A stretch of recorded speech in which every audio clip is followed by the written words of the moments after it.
बिस्मिल्लाहिर्रहमानिर्रहीम, अस्सलाम वालेकुम। मैं हूं हमजा अशरफ और मैं हूं सफिया खान। शामिल करते हैं हेडलाइंस। वज़ीर आला सिंध मुराद अली शाह पर शहरियों की सख्त तनकीद ने जानिबदारी पर सवाल खड़े कर दिए। सिंध हुकूमत ने लॉकडाउन और कोरोना वायरस के फैलाव से बचाव की मुहिम को मजाक बनवा दिया। शहरियों का इल्जाम, बोले सड़कों पर जुलूस निकल रहे हैं और मसाजिद को ताले लगवा दिए गए। बुजुर्ग शहरियों का कहना है कि शहीद बेनज़ीर भुट्टो और जुल्फ़कार अली भुट्टो अपने वोटर्स की अक्सरियत की दिल आज़ारी से बचने के लिए एतदाल पसंद पॉलिसी इख्तियार करते थे, जबकि मुराद अली शाह ने दोपहर 12 बजे से 3 बजे तक कर्फ्यू का नफाज करवाया ताकि कोई जुमे की नमाज के लिए घर से ना निकल सके। दूसरी जानिब कराची में जुलूस निकाले जा रहे थे। हैदराबाद, सक्खर, दादू और सिंध के दीगर शहरों से भी ऐसी ही सूरत हाल मौसूल हुई। सिंध, पंजाब और खैबर पख्तूनख्वा में 4 दिन नरमी के बाद लॉकडाउन फिर सख्त। आज से इतवार तक तमाम कारोबारी मराकज़ और छोटी बड़ी मार्केटें बंद। सिंध हुकूमत का दोपहर को सख्त लॉकडाउन। दूसरी जानिब कोयटा में स्मार्ट लॉकडाउन का 6ठा रोज कारोबार जारी। इस्लामाबाद में लॉकडाउन में नरमी का 5वां रोज। SOPs के मुताबिक तमाम कारोबारी सरगर्मियां जारी। स्टेट बैंक का नई मॉनेटरी पॉलिसी का ऐलान। शरह सूद में मजीद 1% कमी कर दी गई। शरह सूद 1% कमी के बाद 8% पर आ गई। स्टेट बैंक के मुताबिक पेट्रोलियम मसनूआत की कीमतों में कमी से अफराते ज़र का दबाव कम हुआ।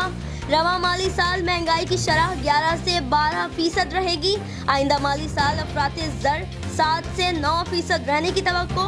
लॉकडाउन की नरमी से मुआशी सरगर्मियों में इजाफा होगा। 2 वज़ीर-ए-आज़म, 3 आला तरीन साबिक ओहदेदारान की एक साथ एहतसाब अदालत में तलबी। यूसुफ रज़ा गिलानी पर 2008 और 9 में तोशा खाने से महंगी गाड़ियां आसिफ अली जरदारी और नवाज शरीफ को देने का इल्ज़ाम। नैब के मुताबिक गाड़ियां सऊदी अरब, UAE, लीबिया से तोहफे में आईं, जो से 15% ड्यूटीज अदा करने पर मियां साहब और जरदारी साहब को दे दी गईं। ड्यूटीज भी जाली मनी लॉन्ड्रिंग अकाउंट से अदा की गईं। कोरोना केसेस अभी मजीद बढ़ेंगे। इमरान खान ने कौम को फिर खबरदार कर दिया। वज़ीर आज़म बोले कि हुकूमत इक़दामात की वजह से हालात कंट्रोल में हैं। सूबों से दरख्वास्त करते हैं कि पब्लिक ट्रांसपोर्ट खोल दें। अब SOPs के मुताबिक तमाम लोग कारोबार खोलेंगे। बंदिशों से 2.5 करोड़ लोग मुतासिर हुए। मजीद बोले कि साइंसदान कह रहे हैं कि इस साल कोई वैक्सीन नजर नहीं आ रही। महकमा मौसमियात ने कराची में एक और हीट वेव का इम्कान जाहिर कर दिया। 17 से 22 मई तक शहर मोतदल हीट वेव्स की लपेट में रह सकता है। दिन के वक्त दर्जा हरारत 42 डिग्री सेंटीग्रेड तक जाने का इम्कान है।